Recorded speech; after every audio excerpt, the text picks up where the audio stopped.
as you've heard from both Mike and Bishop Hagia, what we're interested in is building relationships between staff and board of directors so that we can fulfill our mission to lead. We are called to lead the denomination, and so we want to claim that leadership. And as you know, we can't be effective leaders if we think, well, we're just going to do it ourselves. You know, we don't need the board of directors to help us. We'll just handle it ourselves.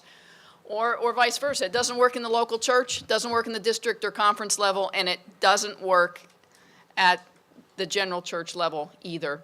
And so we're hoping that perhaps this board can lead the way in our denomination to create a collaborative model for leadership and for doing the work of GBHEM. So here are the questions that we want you to struggle with at your tables. And I want to preface that by saying that you're going to need to quickly rearrange yourselves a little bit so that there is at least one staff member at every table. So we're going to ask the staff to kind of to move forward in just a minute. And we may have to fill in, you know, at some of the other tables. We want to have at least one staff member or two, so that we have 4 or 5 people at each table. And it don't take a lot of time to do that. These are the questions that we want you to struggle with. One person needs to be a recorder.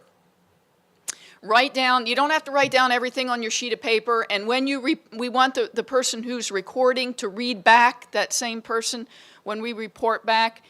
When you report back, we don't want to hear everything you talked about. We don't have time for that. What we want to hear most of all is number 3. Okay, we want you to report back action items. What can we do to move forward in creating a new model for leadership? So first question, how do these concepts, that is what you've heard from Bishop Hagia and Mike, and also in the last 2 days, how do these concepts inform or change your understanding of your role, whether you're a director or staff, within the structure of GBHEM?